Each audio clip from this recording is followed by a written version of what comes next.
Today is March 13th, 1985. This is Joe Todd, an interview with Mr. Russell Adams. Sir, where were you born? I was born southwest of Woodward, about 16 miles, in the Fargo community.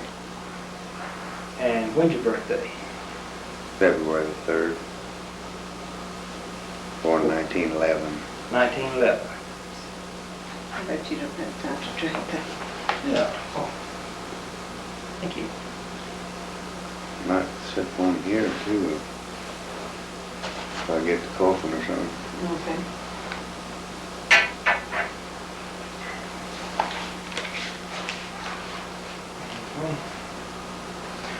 Who is your father? Father was Guy Adams. And your mother? Your maiden name? Yes, sir. Catherine Myers. Myers. M-E-I-E-R-S. Where's your father from? The last place they lived before he came to this country was in Missouri. Missouri. And your mother?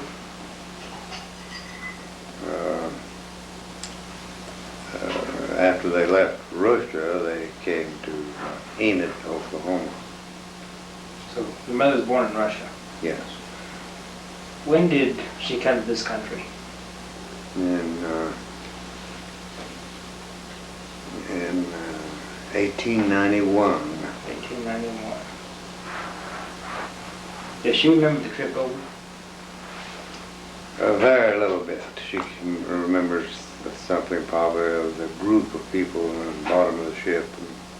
And she says she remembers the Statue of Liberty. What'd she say about the Statue of Liberty? Well, all she remembers is just seeing it. She, of course, she's seen pictures, ever since then of it. The little island, they put people on for a month, would just cross from it. Did she talk about Ellis Island? Well, she don't remember too much about that. Did they come from directly to Enid from New York? Well, they settled in Kansas for the remainder part, I think, of that winter that they got here.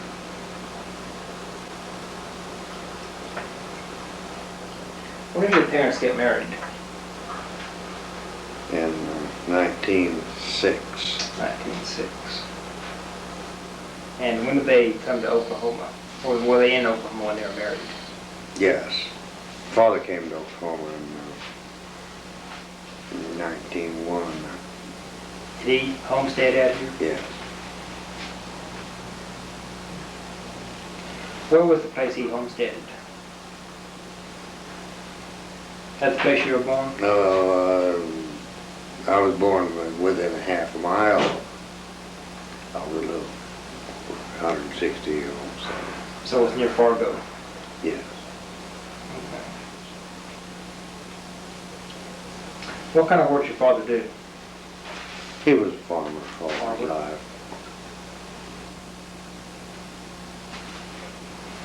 Did your father build a sod house or a dugout?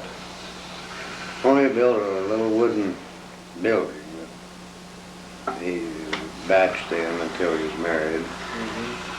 And I think my oldest brother was born there, and then they bought a relinquishment from another fellow who settled and wanted to leave. When did your parents meet? In that neighborhood out there. Her father came here and settled on a section of ground. How come he came to Oklahoma? Just new territory or what? They were just like the other people who left and come in here. The land was a terrible high where they were living, and they heard about this land here, you know, being given 160 acres.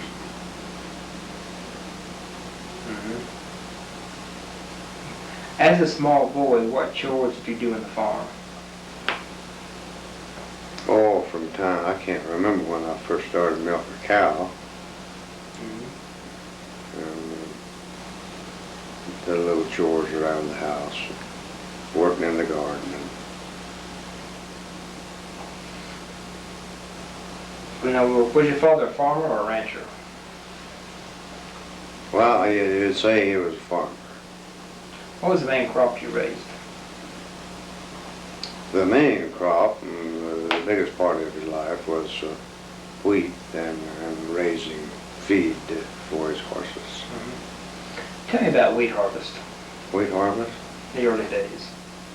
Of course, it's all done by either binders or headers. And about every farmer, unless he was a real small farmer, if he was a small farmer, they'd go together in order to have enough horses. It took at least 10 horses for the barges and the header. And it took at least 6 men. How many different pieces of equipment did it take to harvest the wheat? Well, it took either that binder or header and those barges. If they bound it, they shocked it up in the fields. And then when the thrash machine came in, they'd get enough neighbors with enough racks, they called them, well as barges, to pick the bundles up and haul them in and thrash them right off of the barge. And out of the stacks, like the thrash machine owner had his own crew, and neighbors went together to get the wheat from the separator, and it took quite a few wagons if they were going to haul it to town. Very few of the people had a great lot of storage, so a lot of it had to be taken to town. How does the header work? How does it operate?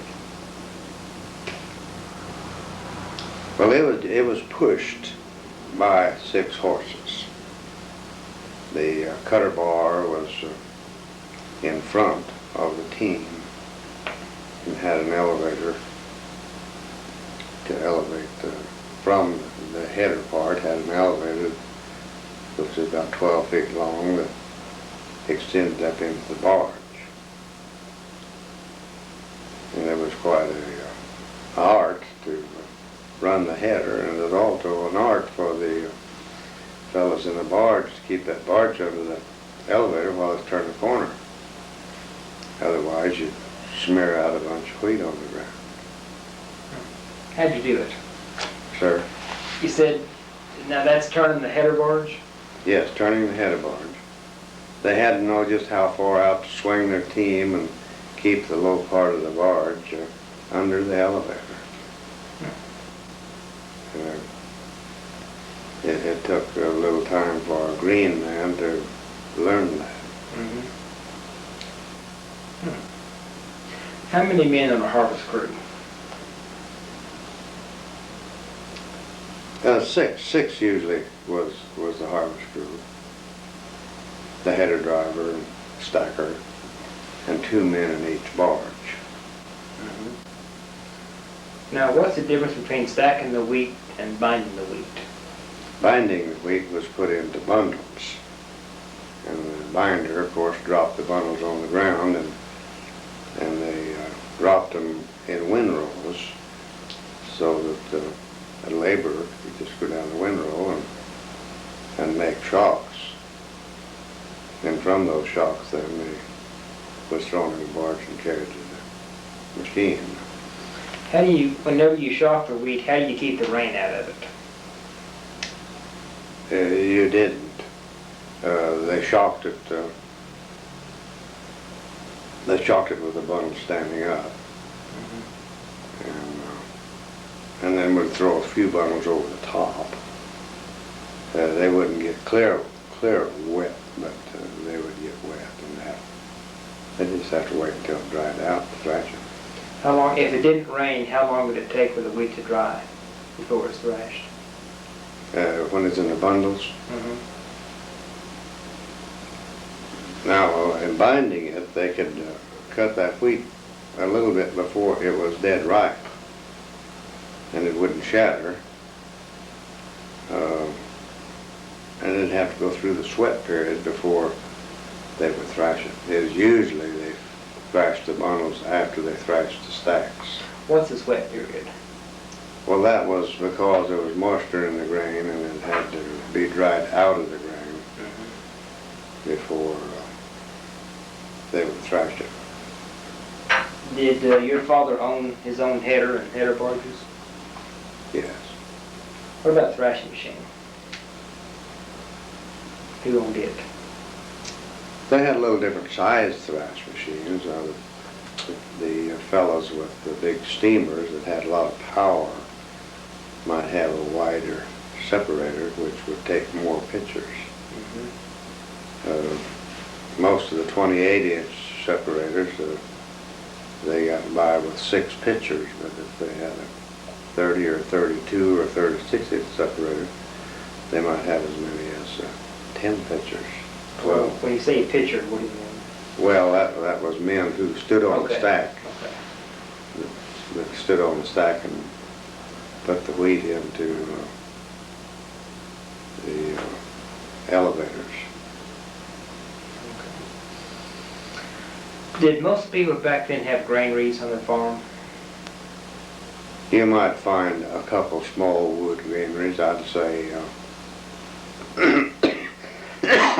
Excuse me. All farmers I knew of out there couldn't have kept over 2,000 bushels, maybe not that much.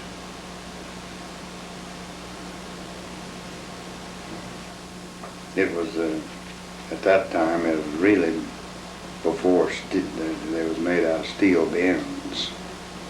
They were wooden buildings. When did you see your first combine? I met in about 1921 or 2. What did you think of it? Well, it looked like quite a machine to me. We didn't have farm tractors at that time, and they usually had to, if you saw one of those early ones, it was pulled by a tractor that they used to thrash with, a big tractor. But the first combines, were they pulled by horses or pushed by horses? Yes, I suppose that's right, because they had them either way. Really, though, they didn't get to selling combines, really get to selling them to people until they developed the tractor. How were the threshers powered? The tractor? The threshers. The wheat threshers, how were they powered? The thrashing machine? Yeah. It was by a tractor that set out in front of the separator with a long belt. Maybe the engine would be sitting 60 feet from the separator. They did that because a lot of the stacks might have been 30 feet long. They set the separator at the end of the stack, and then they had short elevators that they rolled up and put in front of the separator that extended through the stacks, and that way no one had to walk with anything when they got it on a fork. They just throw it over into the elevator.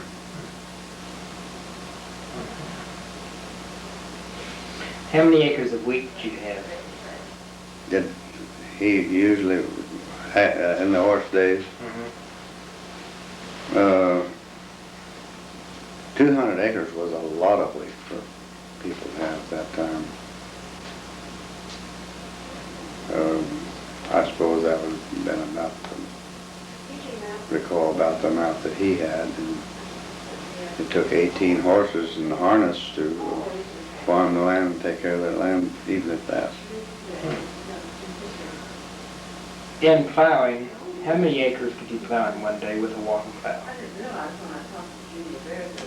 Well, I never plowed with a walking plow. I know that with a disc plow, we called them gang discs, there's 2 of them. We figured if we got 2.5 acres a day with 5 horses, we'd done a pretty good job, pretty good day's work. What kind of horses did you have? My father used mostly mares, and he wanted to raise a mule colt every year. Did you have mules in? Yes, we didn't work mules, I broke them. We'd break mules, and that was a sideline he used to make a little more money on the farm.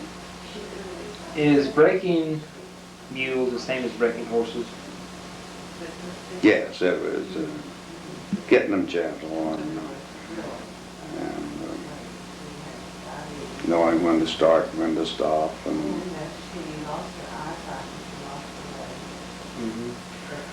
What kind of wagons you have in the farm? What brand? I really can't tell you. I recall different brands, John Deere's. And, I read sometime back where there was an awful lot of wagon manufacturers in those days. I do remember Studebaker wagon. They also had wagons with narrow tires, you know, about 2.5 inches wide. And but the wagons, most of the wagons in the country were wide tires. Well, those narrow tires would just tear a road to pieces. I remember them cussing those old farmers that had those narrow ones because they just tore the road up. Yep. What maintenance did you have to pull on the wagons? What maintenance? Maintenance on a wagon? About all that they usually had to do was grease the axles, pull the wheels off and put some grease on them. What kind of grease do you use? It's just plain called old axle grease, just Axle the grease. blackest grease you ever saw. Now there was a nut that held the wheel on. Yes. Right. Now where'd you keep the wrench to take the nut off? Well, that was the drawbar pin that went in the double tree. In fact, the double tree was what the horses pulled on, and this went in the tongue. What other tools did you require for the wagons? Anything else? There just wasn't very much maintenance about those wagons. They might have had to put some kind of friction stuff on their wood brakes. I was going to ask about the brake shoe. How often did you have to? I don't recall ever putting anything on them. We just didn't use them much. We wasn't in the hills out here. Where did you start school? Where? Yes, sir. A little country school in our area out there. What was the name of it? Jewel. Jewel? Yes. Had 6-month terms. Remember your first teacher? I know, your mouth gets dry, doesn't it? Yes. What was her name? It happened to be my aunt. Laura Adams. As I recall, she was, there was over 50 of us in that school, and she was teaching not only the 8th grades, but was teaching some classes in the freshman class. So she taught all 8 grades? Yes. Was it in one room? Yeah. How did she handle all the grades in one room? It's been a mystery to me ever since I was there, but they handled it just fine. Probably our recitation periods wasn't 10 minutes, 10 or 15 minutes. Not over that.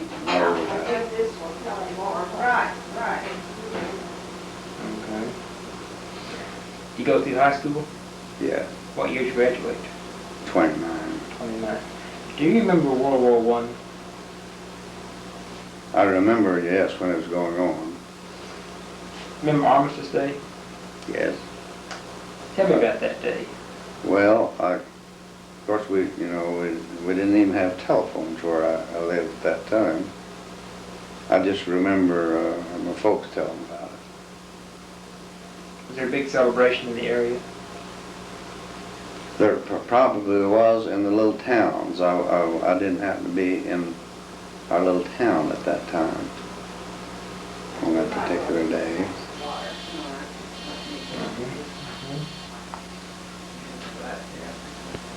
After high school, what'd you do?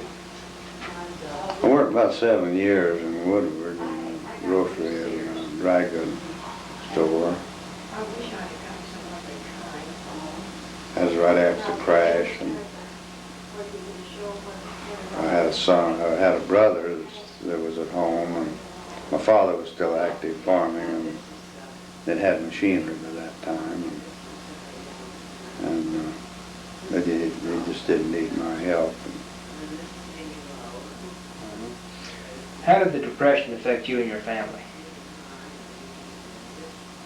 Well, we knew that there was a depression on, but everybody were in the same circumstances, and I don't know what we were just as happy then as we've ever been in our life.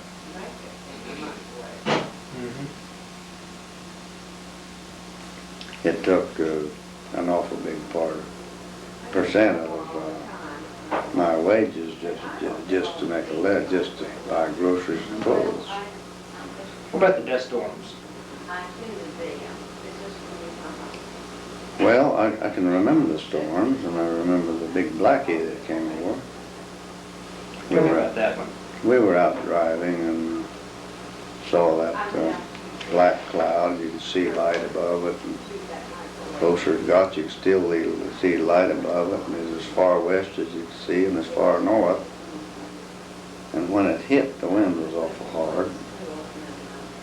And I was on a brand new road at that time, wasn't used much, as there were 270. Just had been finished, and we were so scared, we didn't know what to do, so I backed off of that road in against a bank, wondering, if it was a cyclone or what in the world it was. And after about 20, 30 minutes, you could see a little ways, and we wasn't over 3 miles from home. How black did it get when that storm first hit? Well, it's just awful black when it first hit. I'd say probably you couldn't see 20 feet. I don't remember either. It was just like being in the dark. We're driving with your car and turn your lights off. That was in April of 35? Yes. How many years those dust storms last?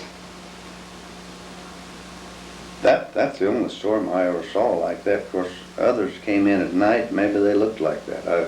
I don't know, but I think that those storms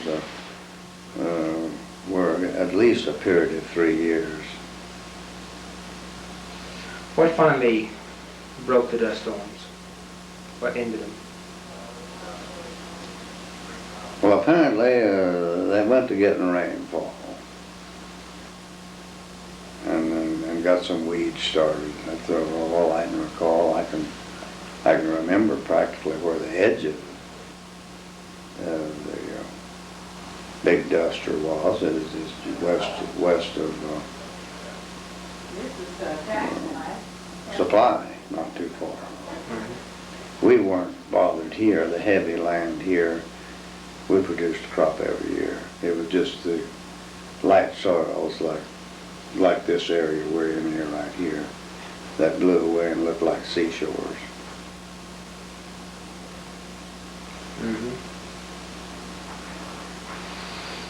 World War II. Oh, I was gonna ask, did you do any work for the CCC or WPA?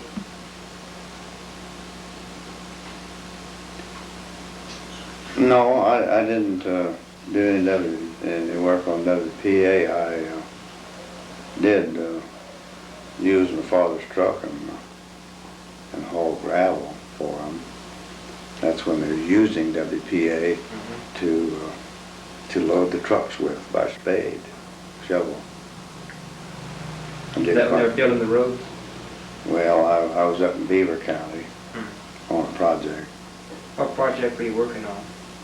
It was north of Beaver City, What, building roads or? graveling road. What about CCC? I recall the CCC camp. I was working there in Woodward at the time. They had a pretty good sized project there just north of Woodward. What were they doing up there? Really, they was making the park. They were making the park. The state had bought that location. And, What park is that? Boiling Springs. Boiling Springs. How many boys were up there, CCC boys? You know, I couldn't tell you. There was a pretty good sized barrack there. Well, you interviewed Creel Gaston. He was there. Did he tell you about it? Yeah. World War II. What'd you do? I was farming at that time. They give a deferment to farmers? Yes.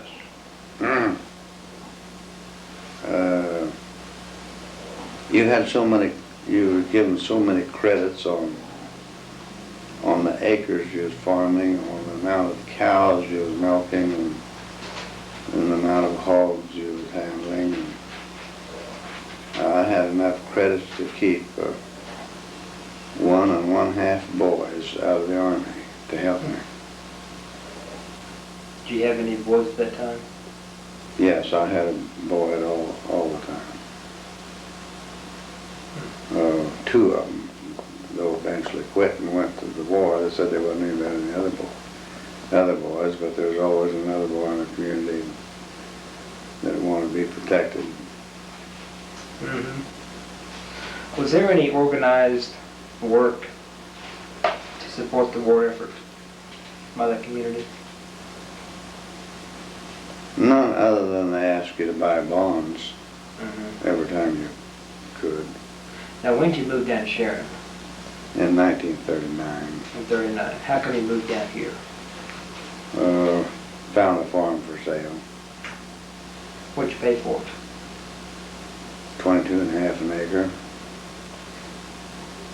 In fact, this ground that we're sitting on right here, it was bought for $5 an acre.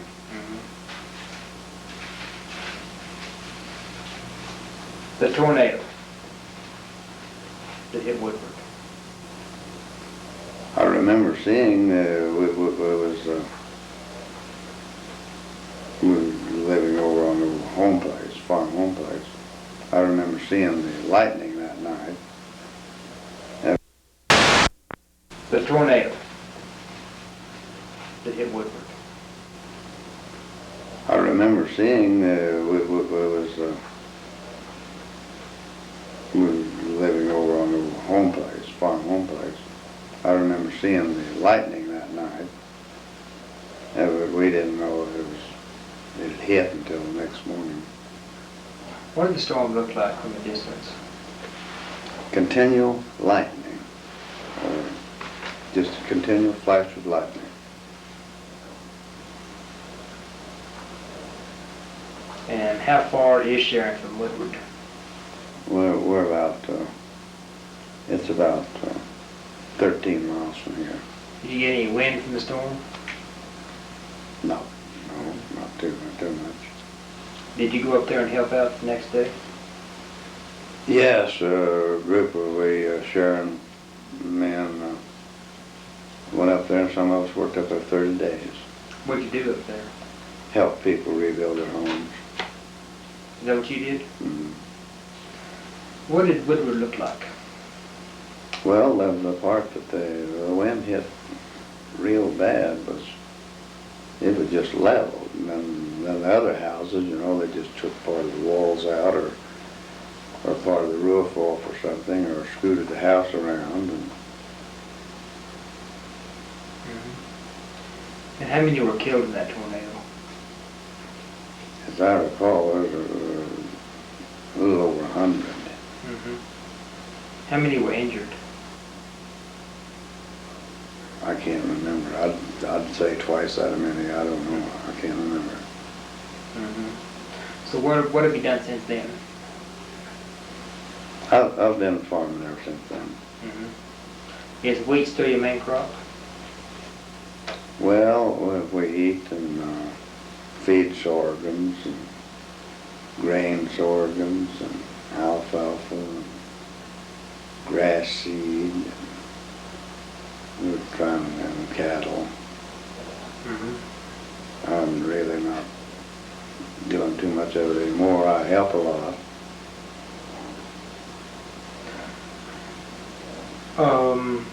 I've heard about all the farmers that are in trouble these days. You think most of them are going to survive? The small farmers? They'll survive if they have enough equity. I'd say if they had 50% equity in their farm, they might survive. Or they will survive. But if they're 70% or 80%, only have 20% equity, I can't see any hopes for them. The inflation just priced machinery completely out of place, and they're not getting their parity for what they produce. What's going to be the solution for the troubles of the farmers? Oh, I think it'll work out. It always has worked out. I've seen the depressions ever since the 20s. They didn't last well. Yes, that one, the 29 crash, all the economy was paralyzed until World War II came on. That was a period of about 12 years. Did World War II bring us out of the Depression? I would say World War II ended the real economic depression. Well, anything else you want to talk about? Anything we... Well, other than we've got to keep a government program, especially in conserving our soils, wind erosion, water erosion. There's been a great change made in the country down here in the last 30 years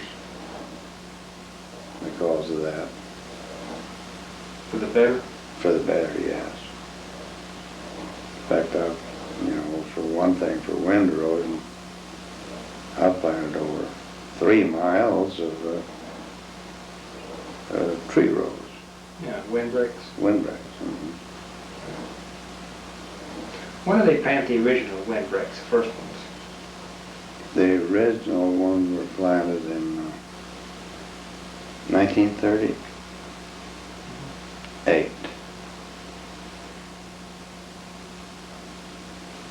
And they had a terrible time, and they still would have a terrible time trying to sell that idea to the landowners. They don't want to give up their land.